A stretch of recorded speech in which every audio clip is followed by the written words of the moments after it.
Oye, Tere, Hola, como hola, veo que estás trabajando en Zoom, ajá. Ya estamos grabando y bueno, vamos a comenzar. Yo saludo a todos los que nos están siguiendo en este momento y los que nos sigan más adelante.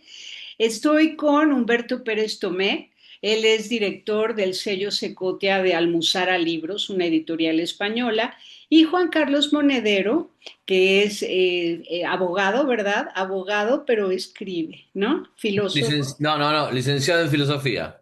Licenciado en filosofía y escribe sobre filosofía, así que estaba Sí. yo un poco confundida. Además, no hay que confundirlo con Juan Carlos Monedero, que es un politólogo español que interviene para la consolidación de los regímenes marxistas, comunistas, y no lo confundan, son homónimos, pero totalmente diferentes en su postura ante la vida.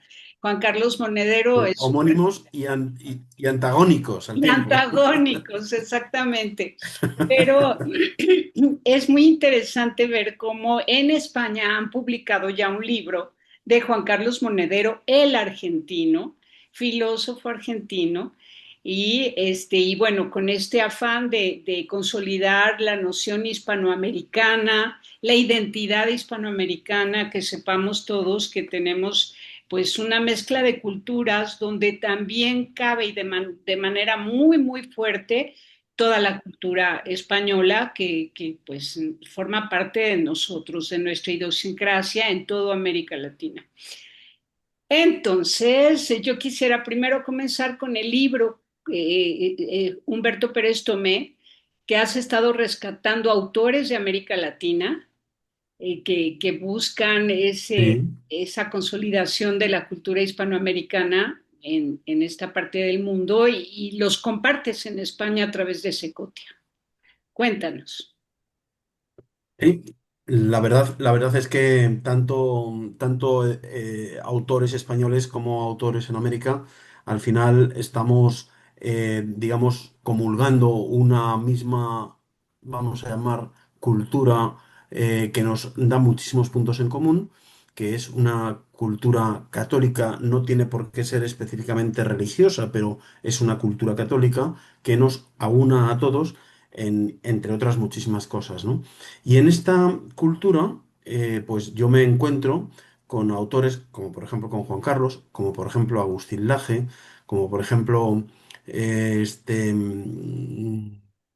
se llama este compatriota? Jonathan Ramos. Jonathan Ramos, por ejemplo, que también es otro filósofo que le he sacado un libro también de un corte muy interesante y que están funcionando bien como libros de fondo. Se entiende y se comprende, bueno, exceptuando el fenómeno de Agustín Laje, ¿no? Que claro, o sea, es otra historia, pero los libros de filosofía, como el tuyo, Juan Carlos, o el de Jonathan Ramos, pues son libros que son libros de fondo, es para minorías, gente que verdaderamente tiene una capacidad intelectual importante y además una maquinaria de pensamiento crítico que les hace buscar más información y buscarla además en sitios en los que están bien. Y gracias a Dios, pues Secotia pues va teniendo cada vez una referencia en el mercado intelectual y editorial pues cada vez más importante, cada vez más fuerte, ¿no? Y la verdad es que uno se acerca a ver el banquillo de autores que tiene Secotia y es que hay gente pues cada vez más buena, ¿no? Eso es que es así, ¿no? Ahora, es interesante cómo los tres que mencionas son argentinos, Jonathan Ramos, Juan Carlos Monedero, Agustín Laje. Sí. ¿Cuándo vas a Bueno, publicar también a tengo algún chileno, ¿eh? peruanos, mexicanos, colombianos, para que se sepa cuál es el sentir de todos aquellos que no se identifican al 100% con o solo o únicamente con los pueblos originarios de estas tierras, sino que han madurado, que han vivido, que tienen historia, que Mm. conocen la historia, que la viven y la sienten y se saben hispanoamericanos y mestizos, ¿no? Mestizos, esta mezcla entre Bueno, culturas originarias y hispánicas y que nos ha hecho ser quienes somos como naciones.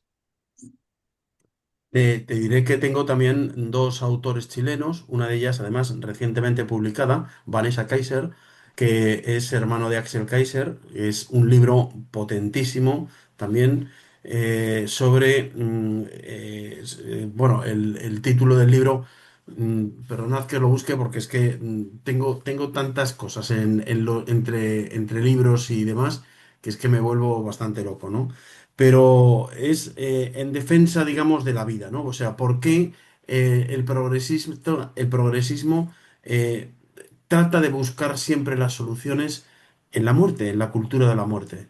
Es un libro muy potente, con un súper sólido en la construcción de todos los argumentos, con mucho fondo de filósofos y de todo, que verdaderamente es incontestable, excepto que le quieras contestar con un epíteto de, bueno, esta es que es facha o esta es esto o lo otro, ¿no? Bueno, pues eso ya, nosotros no entramos en esos debates empobrecidos del insulto, ¿no? Preferimos hablar, ¿no? Del insulto o de Y aquello que dicen, habla desde su privilegio, ¿no? Y ya con eso, claro, sí, sí, habla sí, desde el también, sí, sí, sí. privilegio, o eso es lo que ella dice, ¿no? Y así. Sí, sí, sí, sí. Eso Entonces, es y una de las que, cosas más pobres que da justamente el posmodernismo, ¿no? La ahora, falta de, bueno, pues, Antes de que Juan Carlos nos diga cómo entró a la batalla cultural y por qué, yo quisiera que nos digas, Humberto, de qué otros países has planeado ir pues, publicando libros para que lleguen a España. mm.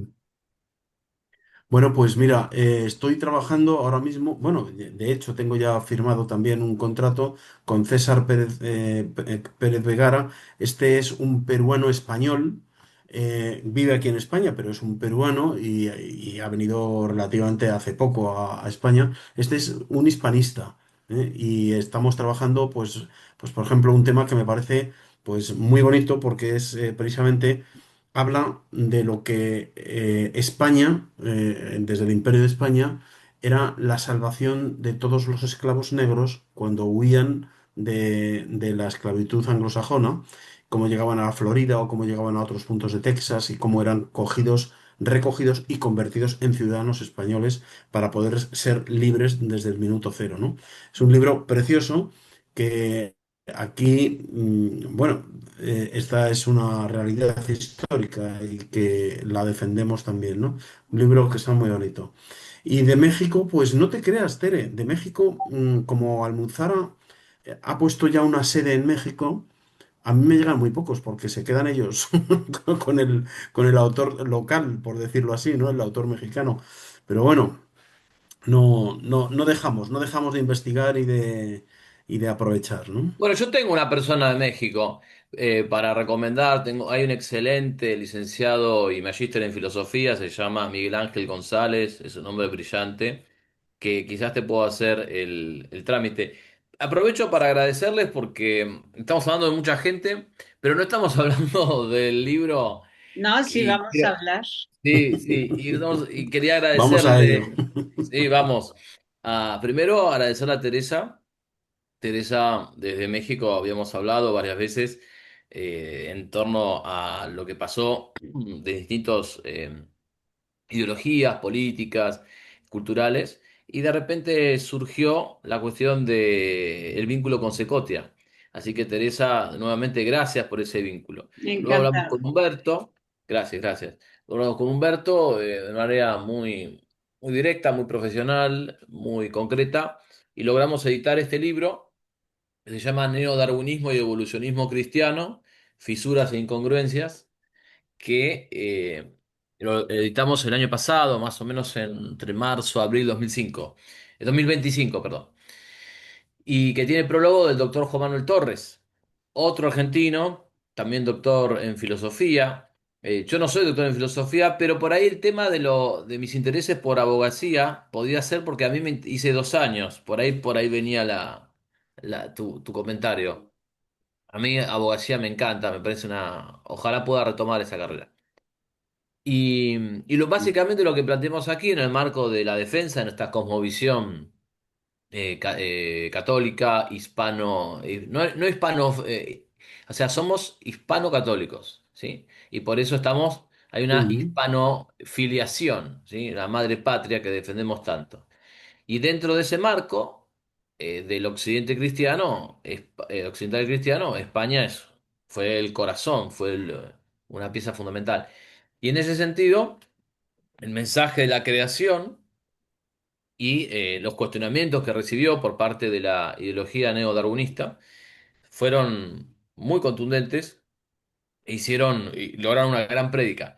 Además de eso, está el tema de una opción que surgió poco después del surgimiento del darwinismo, que es una suerte de conciliación entre fe y evolución. También nos dedicamos a cuestionar esa postura en este argumento, en este libro.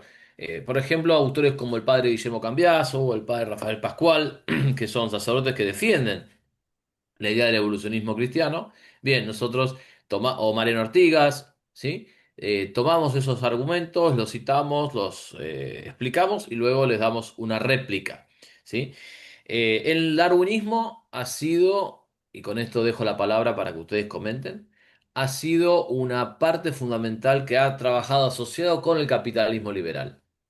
Para que ustedes se den una idea, el capitalismo liberal utiliza los argumentos darwinistas y el darwinismo encuentra en el capitalismo liberal una especie de espejo donde mirarse y donde justificar sus prácticas. Así que en ese sentido, me parece que es un libro que, como decía Humberto, un libro de fondo para aquellos que son especialistas o que quieren ser especialistas en el tema y que buscan nutrirse al respecto. A mí lo que me maravilla es precisamente el seguir dialogando, ¿no? El seguir indagando sobre los distintos temas que interesan al ser humano y no cancelar, decir hasta aquí llegamos, no puede ser, ¿no?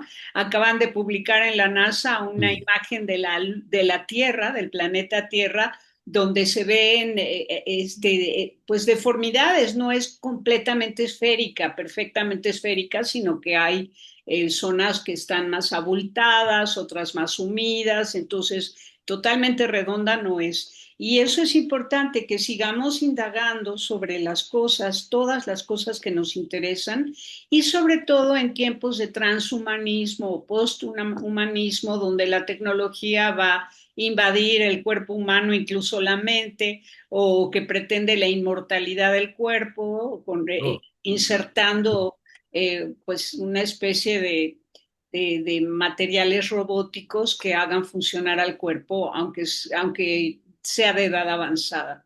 Entonces, este tipo Mm. de temas, el evolucionismo va muy, muy, muy ad hoc a la época, al momento, al debate de cuánto la tecnología puede invadir el cuerpo humano, por ejemplo. Humberto. Tal cual, tal cual. Y un comentario mínimo. Justamente lo que pretenden hacer con este tema es cerrar el debate. Y yo lo trato de abrir. Porque en las facultades católicas o cristianas, en muchas, se enseña que evolución es compatible con creación. Y no se puede discutir. Justamente vengo yo a abrir el debate y a decir, señores, acá presento en esto, que fue mi tesis de licenciatura en la Universidad del Norte Santo Tomás de Aquino, presento los argumentos para cuestionar esa postura de conciliación entre fe y evolución. Gracias.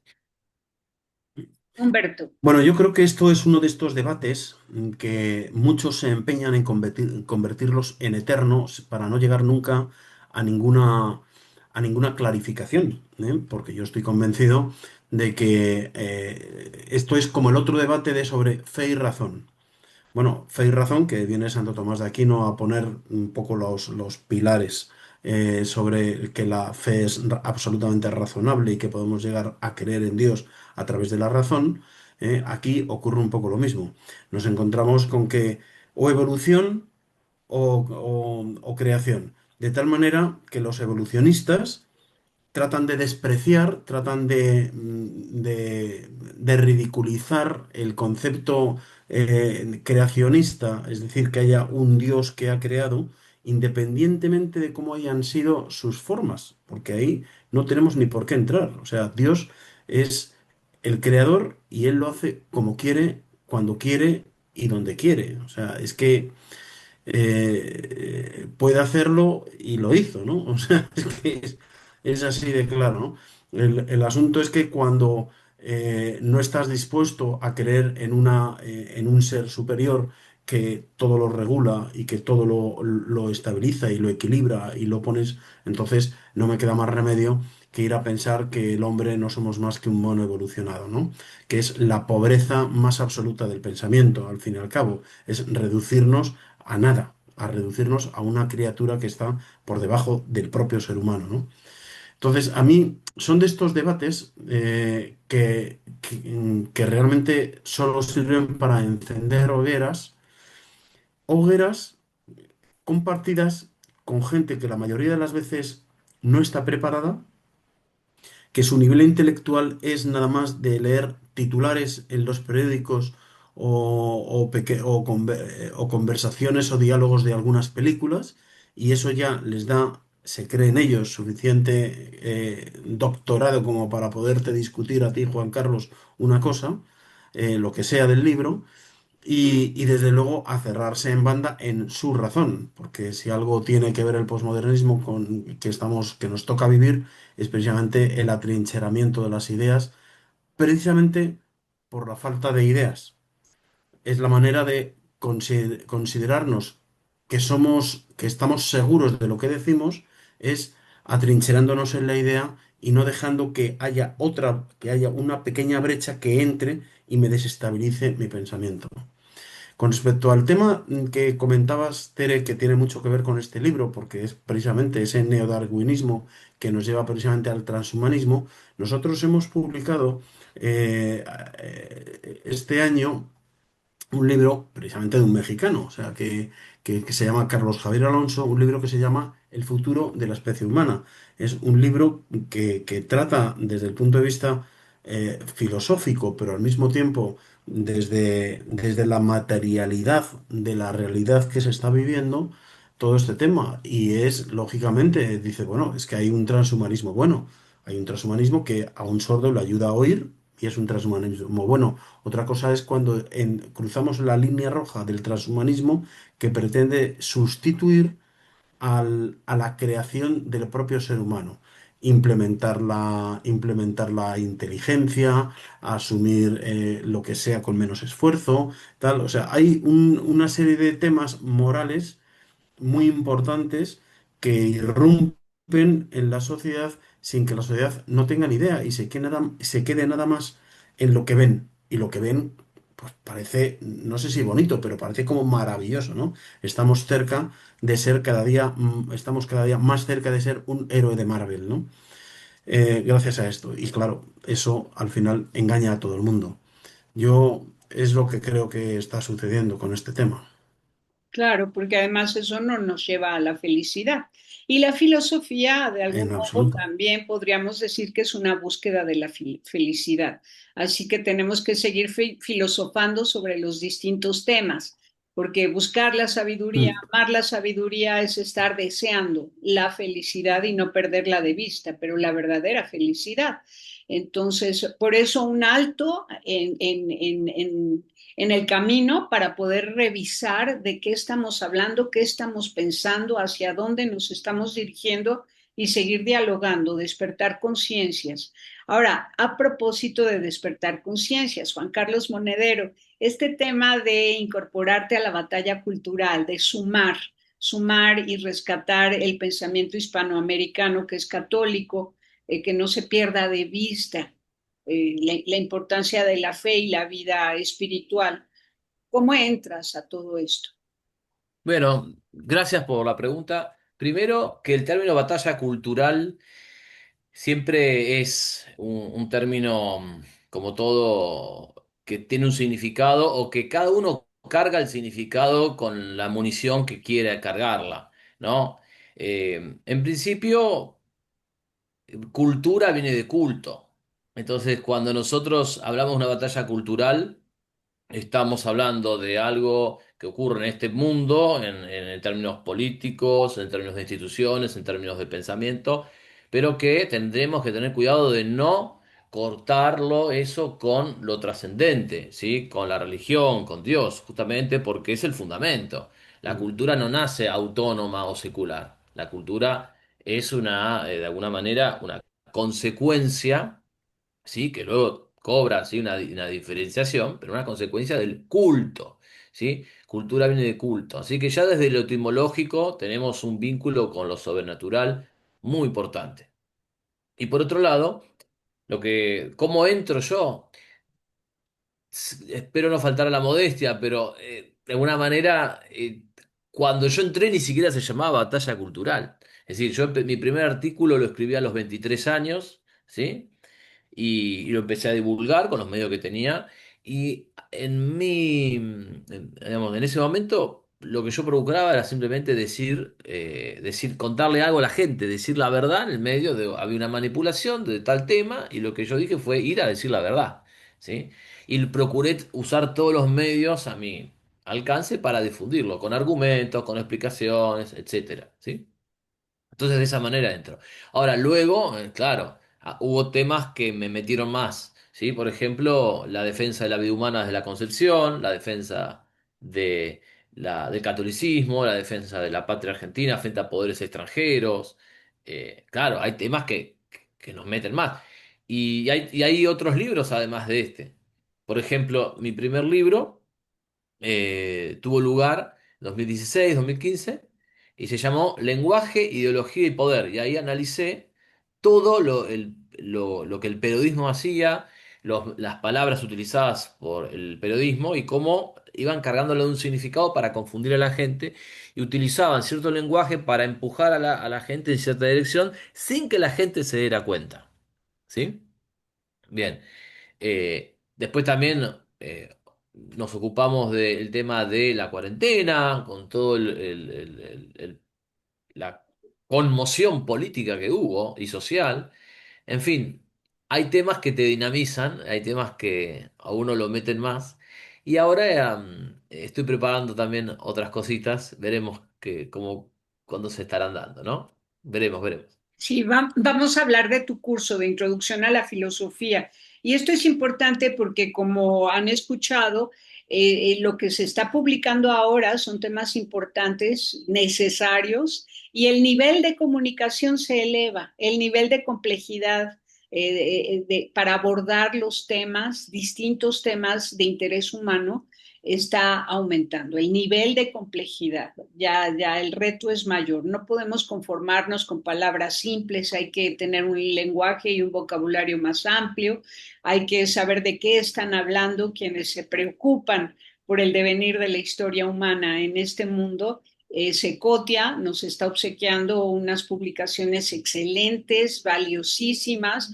Juan Carlos Monedero, Agustín Laje, Jonathan Ramos son algunos de los autores que ya están en Secotia, pero estos libros se están leyendo en todo el mundo de habla hispana y son los temas de interés para todos. Están los temas de si la derecha, si la izquierda, si el marxismo, son todos estos temas, ¿no? Y hay que leerlos, por eso es importante que todos reconozcamos que estamos llamados a ser filósofos, a amar la sabiduría y a esforzarnos por alcanzarla. Y para eso se necesita mucha lectura y mucho estudio y mucho diálogo. Humberto, ¿qué te parece este sistema del sínodo de la sinodalidad que sorprende a toda la Iglesia Católica para que estos temas que abordamos con tanta pasión y con dolor y amor, ¿no? Para tratar de iluminar un poquito el camino de la gente, de todos aquellos a quienes amamos, que es nuestro entorno, como un espacio de diálogo, un espacio de compartir estos libros, de platicar con los sacerdotes en las distintas diócesis de América Latina y de España, y que entrar con todos estos temas al sínodo de la sinodalidad. ¿Qué te parece eso? Bueno, pues el problema de eso, de los sínodos de la sinodalidad, perdonad que no Sinodalidad. lo digo bien, sí, sí, es que en muchas ocasiones no está bien dirigido. Se convierten,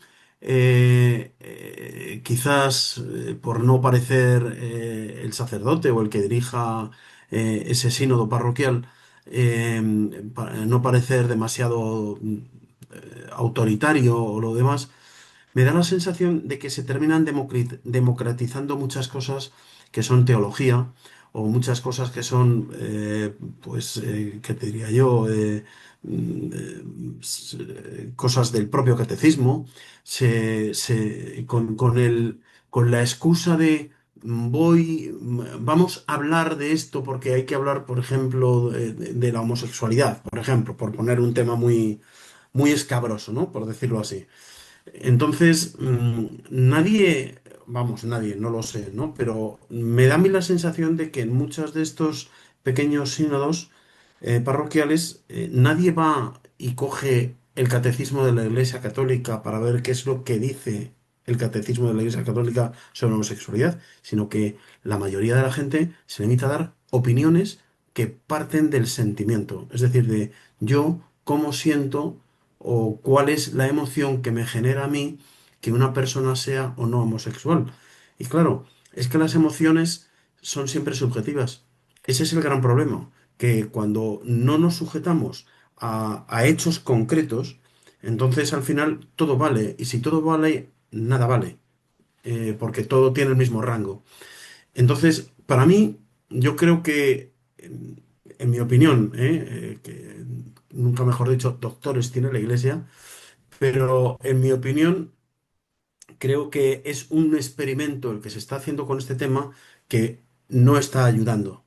No está ayudando a clarificar, no está ayudando a formar a cristianos y católicos, no está ayudando a que la gente tenga las ideas más claras y reciba una buena formación para que tenga criterios. No, pues es que yo no estoy de acuerdo con lo que dice la Iglesia. Bueno, si es que no importa que estés o no de acuerdo, es que esto es lo que dice la Iglesia y esto es lo que tú, como católico, debes o no debes de vivir. Pero es que el asunto es que se democratiza todo y es el gran error, que no todo es democratizable, para empezar porque la iglesia es jerárquica y si es jerárquico no es demócrata, no es demócrata, ¿no? O sea, es Te voy así. a decir, ¿Mm? te voy a decir, el sínodo de la sinodalidad Sí. es dar oportunidad a que todos expresen sus inquietudes y sus experiencias y que juntos analicen cómo sería la Mm. mejor manera de explicar lo que la cosa es, cómo sería la mejor manera de explicar el catecismo de la Iglesia Católica, encontrar nuevas palabras para dar respuesta a nuevas inquietudes, pero con la misma verdad. Eso es el sínodo de la sinodalidad. No es, tú quizás confundes el tema o interpretas como democrático el sentarse a dialogar a modo horizontal, donde todos pueden hablar, desde el menos educado en materias filosóficas hasta el teólogo más excelso que te puedas encontrar. Lo que pasa es que esa escucha mutua, permitiendo que llegue el Espíritu Santo, los ilumina a todos para tener arrojo y valentía para decir cuáles son mis inquietudes y experiencias, y lo mismo a los que más saben, a los que más entienden de la fe católica, poder encontrar nuevas palabras para dar respuesta a esas inquietudes con la misma verdad, pero con nuevas palabras, nuevos ejemplos, nuevas formas de decir lo mismo. Es muy importante que vayamos como que actualizando nuestra forma de comunicación para explicar nuestra fe. Ese es el sínodo de la sinodalidad. Y Sí, las conclusiones no llegan, sino que se queda abierto. Por eso me parece muy importante que todos estudien filosofía y el curso de introducción a la filosofía de Juan Carlos Monedero, el argentino, por favor, el que tenemos aquí en pantalla, puede ayudarnos a todos a conocer más de la filosofía, a tener más palabras para comunicarnos mejor en estos tiempos donde se amerita complejidad, pensamiento complejo. Entre los temas están qué es la filosofía, los principales filósofos de la historia, grandes temas de la filosofía, filosofía y relación con la fe cristiana, consecuencias del aprendizaje de la filosofía, ¿sirve o no sirve la filosofía? Y ahí les van a dar materiales, el curso ya está grabado, el acceso es ilimitado porque ya está cargado en la red, entonces quienes se inscriban pueden tomar este curso y luego tener diálogos privados, personales, en pequeños grupitos de 2 o 3 personas con Juan Carlos Monedero. muchas gracias, muchas gracias. A ver, Muchas gracias. No, yo Yo aportando a la conversación sobre el sínodo y su evaluación, me parece interesante marcar un punto desde el tema de la filosofía del lenguaje, que también tiene que ver con mi primer libro, ¿sí? Que por cierto tuvo prólogo del padre Alfredo Sáenz y el doctor Antonio Caponeto, que seguramente ustedes lo conozcan. Cuando se dice que se busca una nueva forma de decir la misma doctrina con otras palabras, hay una premisa que tiene que ser también puesta sobre el tapete, que es si realmente las palabras actuales son o no adecuadas para ilustrar los conceptos que queremos hablar. ¿Sí? Entonces, me parece que ahí habría que ver y decir, bueno, ¿son o no? Porque hay mucha gente que con las palabras actuales entiende y acepta esos conceptos, ¿sí? De la doctrina católica. Por ejemplo, esencia, naturaleza, ley, ley natural, objeto, antropología, hombre, Trinidad. Son las palabras actuales y son las palabras de hace 2000 años. Y la gente aceptó, mucha gente aceptó la doctrina con esos términos. Entonces, nadie se opone a buscar o a utilizar unos términos alternativos que no excluyan los términos anteriores, ¿sí? Pues, Para explicar mejor la doctrina. Ahora bien, yo diría, me parece que podría ser temeraria la afirmación de aquellos, que por suerte no somos ninguno de nosotros tres, pero de aquellos que dijeran que cuidado que las palabras de hoy no sirven para explicar la doctrina de siempre. Eso ya es una afirmación temeraria que me parece que es el riesgo del sínodo de la sinodalidad, que por otra parte, sínodo significa discusión, ¿sí? O una discusión sobre la discutibilidad. Etimológicamente, un sínodo de la sinodalidad sería una discusión sobre la discutibilidad. Eh, entonces, me parece que la discusión es un medio para un fin, no puede ser un fin en sí mismo, ¿sí? Y aclarado eso, eh, me parece interesante que todos en la iglesia puedan dar o ofrecer un punto de vista, eh, cada uno según un estamento. Por ejemplo, los laicos podemos contar cómo, por ejemplo, queremos una liturgia, queremos una formación, queremos más presencia de los párrocos, queremos una formación en los seminarios para que los curas eh, sean sacerdotes toda la vida y no pidan una reducción al estado laical a los 50 años. Esa ese es cosa. el sínodo, ese es el sínodo, precisamente plantear nuestras inquietudes como laicos y ser escuchados por el clero y el clero también aprender a dialogar con los laicos y tomar en cuenta sus propuestas y luego poderlas conversar juntos para ver cuál es la mejor manera. Todo esto con apego a la palabra de Dios y siempre el Evangelio por delante. Entonces, es muy, muy bonito el sínodo. No podríamos desaprovechar la oportunidad de ir y presentar nuestras inquietudes y propuestas para que se tomen en cuenta y sean dialogadas, ¿no? Entonces, luego ya también si hay algo que no hemos entendido, razón por lo cual presentamos ese tema como inquietud, ellos tendrán la mejor manera de explicarnos por qué estoy equivocada o por qué no son las cosas como yo propongo, etcétera. Y esto es lo que ha ido sucediendo, dando grandes frutos a nivel parroquias y diócesis, cuando hay verdadero diálogo y escucha. O sea, el diálogo amerita mucha escucha, mucha atención, Sin ¿no? duda, sin Es duda. hacer a un lado el poder personal o el afán de poder personal y poner al frente a Cristo y siempre Cristo en medio, porque no es lo que tú quieras ni lo que yo quiera, sino lo que Cristo quiere. ¿Y qué quiere Cristo? Leemos el Evangelio y lo entendemos mejor y lo compartimos, ¿no? Para aplicarlo en la vida y en todas las facetas de nuestra vida. Humberto, Bueno, yo la teoría del de la sinodalidad la entiendo y la conozco. El problema, y es en donde a mí me lleva la preocupación, es a la práctica.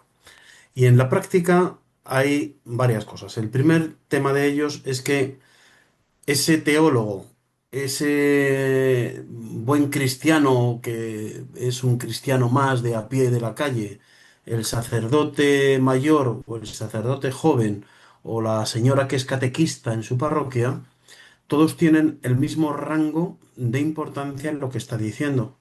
Eso es lo que yo llamo democratizar. Y eso no puede ser, porque no lo es, porque no son iguales. Y hay otra cosa todavía peor, que es que al final, ¿quién es el que al final, digamos, levanta acta que clarifica lo que ahí se ha estado hablando? Y cuando se dice que es que estamos buscando mejores formas de que las cosas se puedan entender a raíz de las experiencias personales, o qué palabras definen hoy día mejor aquello que antes no, o que era de otra manera. Bueno, es que el tema de las palabras, ojo al parche, porque el tema de las palabras son siempre peligrosísimas, porque hay que saber utilizarlas muy bien precisamente cuando estamos hablando de temas tan importantes como este. Y en este asunto de la importancia, pues la Iglesia, muy por encima de todo el resto de las instituciones y organizaciones mundanas, pues llevamos ya algo más de 2000 años haciendo precisamente exponiendo cómo es lo que Jesucristo quiere. Porque es verdad que no es ni lo que yo quiero ni lo que tú quieres, es lo que Jesús quiere ya, pero es que para eso está una iglesia que es la que expresa lo que Jesús quiere. Entonces, eso es Claro, lo que a nosotros, a todos los que estamos alrededor, es lo que nos hace común a todos. pero no es lo Y mismo no decirle, es que si no da lugar a la protestantización de lo católico, en el que todo el mundo opina lo que opina y todo el mundo vale igual. me Es refiero que me me refiero, parece muy peligroso. te pongo un ejemplo de las palabras, de lo que se Mm, dice respecto de algo. Por ejemplo, no es lo mismo decirle a una niña, si tú abortas, estás pecando porque estás matando a un niño, a un bebé que tiene derecho a vivir, mm, a decirle, ¿sabes qué? Todas las personas que te mueven y te aconsejan a abortar no te van a acompañar toda la vida. No se van a hacer cargo de ti y tu porvenir o tu deterioro, ¿no? En la vida no te van a acompañar, solo te inducen a algo malo. Es un ejemplo chiquito de decir, hazte responsable de tu historia, ¿no? Es ir metiendo nuevas aportaciones a la misma idea de que no hay que abortar, pero con complementos que fortalezcan esa idea. Pero Ahora, tú sabes vamos, que eso ya se hace, ¿eh? Te cuento una cosa, Teresa, eso ya se hace y se hizo mucho antes del sínodo de la sinodalidad. bueno, nos queda un Porque, minuto y Humberto, que sí, diga Juan Carlos, quiero promover tu curso, me urge que la gracias. gente conozca lo básico de la filosofía. Por favor, Juan Carlos. Bueno, muchas gracias. Los invito a los que quieran anotarse a la Academia Catena Aurea, ¿sí? Estamos con presencia en Instagram, tenemos un blog y hay un teléfono que es 5411 5771-8475. Así que están invitados, de donde hablamos de Argentina. estos temas y donde enseñamos a pensar, a distinguir las palabras, los argumentos, un poco como lo hemos intentado hacer aquí los tres juntos. Bueno, Muchísimas gracias. Muchísimas gracias. Bueno, gracias. en la caja de información, Tere, puedes añadir todo esto, ¿no? Que los que se quieran poner en Sí, contacto en la caja de información. exactamente. Ustedes ven abajo del video y ahí están todos los datos de Juan Carlos Monedero y también de Secote Almuzara Libros y Humberto Pérez Tome, que además ambos tienen canal en YouTube y quiero que los sigan, por favor, porque son de mis grandes maestros en esta tierra. Gracias. Gracias, pásenla bien haciendo el bien.